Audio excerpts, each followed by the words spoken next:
From UFOs to psychic powers and government conspiracies, history is riddled with unexplained events. You can turn back now or learn the stuff they don't want you to know.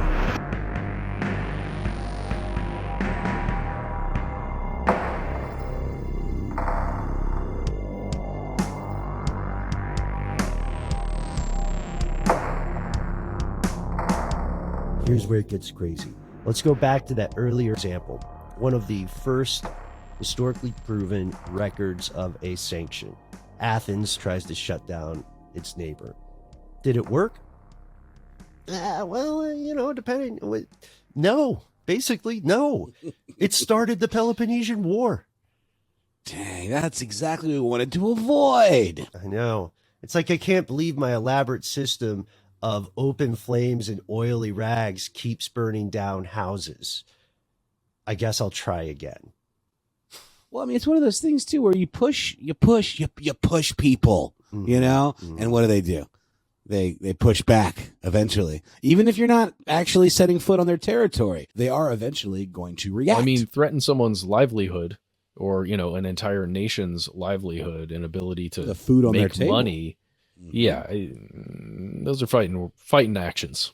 Right. It's fighting like sanctions. Right, there it is. It's like we were talking about with direct action, the eco-terrorism, right, is the word that gets thrown around.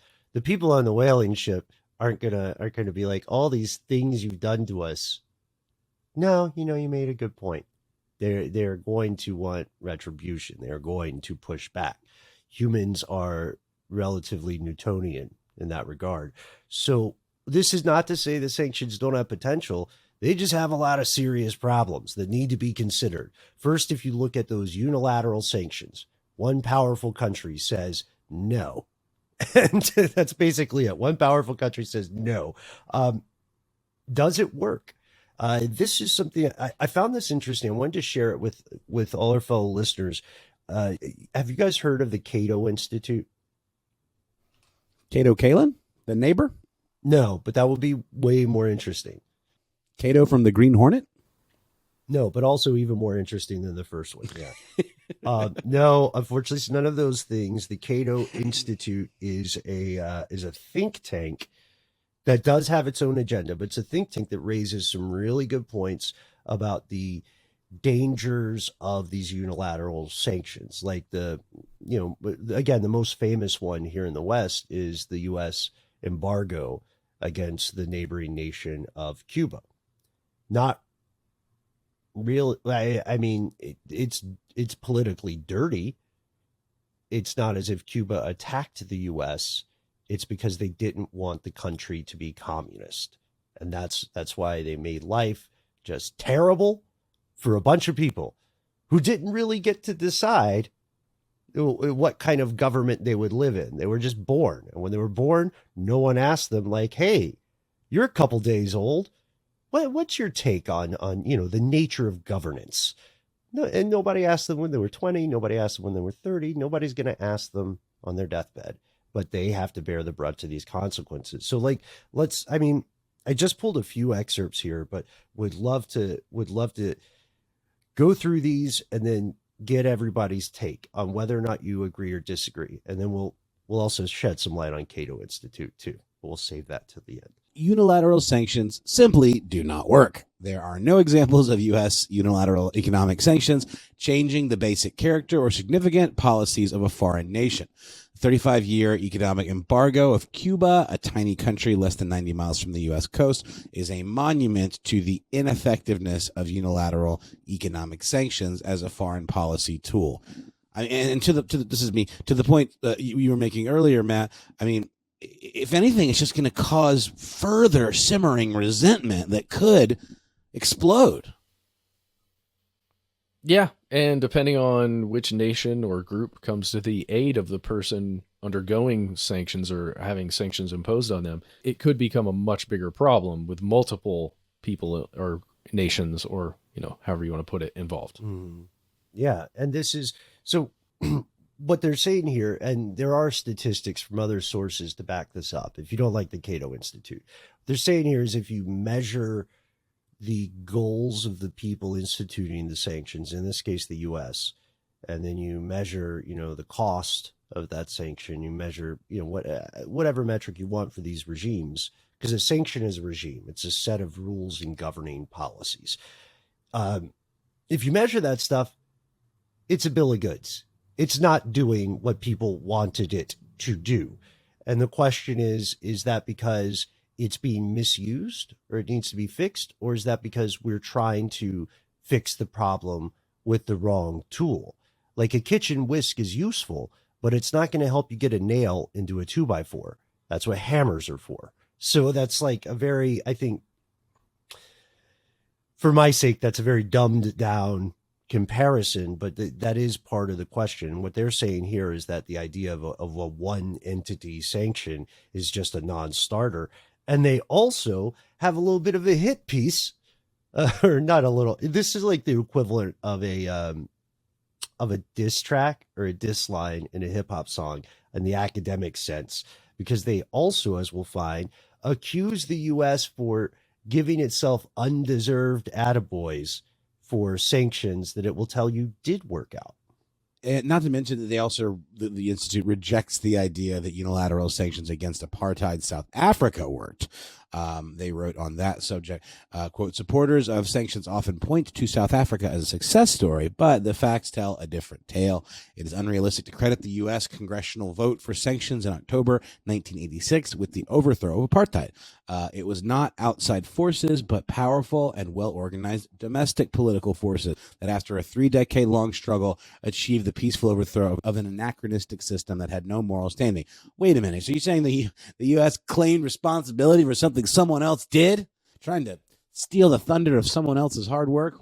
I don't believe that would ever happen. Exactly. They're saying, okay, pump your brakes, Uncle Sam. I know it all felt great inside the Beltway, inside the halls of power in D.C., when you could pat each other on the back and say, we did it. We made the world a better place in South Africa because we made it too expensive to continue being monstrous. But that is clearly dismissing the multi-generational, multi-decade-long efforts of people who live in the area to make the world better for themselves. And that is, put in that light, that does seem very dismissive. It's got some shades of white savior complex or whatever you want to call it. But it is also politically convenient for the powers that be to say, we did this. Yeah, I don't think that anybody responsible for those kinds of claims, it truly ideologically believes that that's the truth. Yeah, well, do you? There are always a few. There are always a few people who, like, folks are really good at rationalization, very cognitively agile and nimble. So there are a few people who have convinced themselves in retrospect that yes. And there are people who say, maybe our sanction regime was not the entire reason that apartheid went away, but we played the right role. We did the right thing. And I think you can say that, right? You just can't dismiss the efforts of the people who actually live there and all the work that they did to push for a better society. So here's where the Cato bias comes in. You might have been persuaded while you heard this, and you might have thought, those are good points. Maybe sanctions don't work. The thing you got to know about Cato Institute is, yes, it's a think tank. It's a libertarian think tank. And that's not to say that their points are invalid. I think they're raising very good points. But if you do some digging, there's a website we love here called SourceWatch. And if you go to SourceWatch, it's like a Wikipedia that just tells you the associations, the aims, the missions of various groups and nonprofits and what have yous. So it's very valuable today when a lot of bad faith actors will try to sell you something under a misleading name. So Cato Institute is a libertarian think tank, and as such, they are always going to be suspicious of any high-level government involvement in any aspect of commerce. They're like, hey, you should just let people sell and buy stuff. You know what I mean? That's where we're coming through. They make good points, but also you have to realize that in general, their stance is going to be against anything they see as excessive regulation. They think the spice must flow and everything is the spice, with the possible exception of nuclear weapons. Not even then all the time.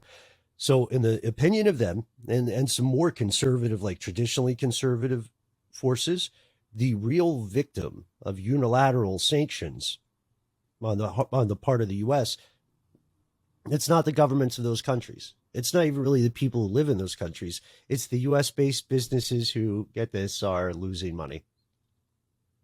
Won't someone think of the corporations? They hate that. I want a Sarah McLachlan ad do. where it's her talking about saving the corporations. You know, I always bring this Mr. Show quote up, but it's like the movie executive saying, "I swear to God, if I have to go from being super rich to just rich, I'm going to kill myself." Yes. And well, hey, just in thinking about another source in this kind of exactly what we're saying, the efficacy of sanctions, I want to read a quick quote, if I may, that I found in this. Is from the United States Institute of Peace. I'm just going to read this to you guys. According to a gentleman named Robert Art, his research on applications of coercive diplomacy, which is sanctions are a type of coercive diplomacy, by U.S. policymakers over the past 12 years has shown that, quote, coercive diplomacy fails more often than it succeeds, and they are estimating that coercive diplomacy techniques have been roughly successful around 20% of the time. And this is one opinion from, some group that studied 12 years of these kinds of things like sanctions, and they're saying 20% of the time it's effective. right, you can find other statistics as well that say, like, if and we'll get to this, like how you measure the so-called effectiveness. You'll see other statistics that say over the length of time, this has a relatively negligible effect on economies, right? In many, many cases. It's not always the case, right? Because 20% is not zero, but 20% is definitely not a B plus. It's not even a passing grade. No. That's the kind of stuff that gets you held back in school. So this is clearly a case of asking about the motivations of the people making the sanctions. Again, the game is already rigged because you have to be a powerful nation or you have to be part of a powerful international bloc of nations, like a group of people at the UN or the European Union. You have to be at that level to enforce sanctions, to make them real things other than just like an official, we hate this country meeting, right? So with what we know about the conversation now, can we say that sanctions are worth it? We'll tackle that after a word from our sponsor, who's hopefully a seller of miniature false flags.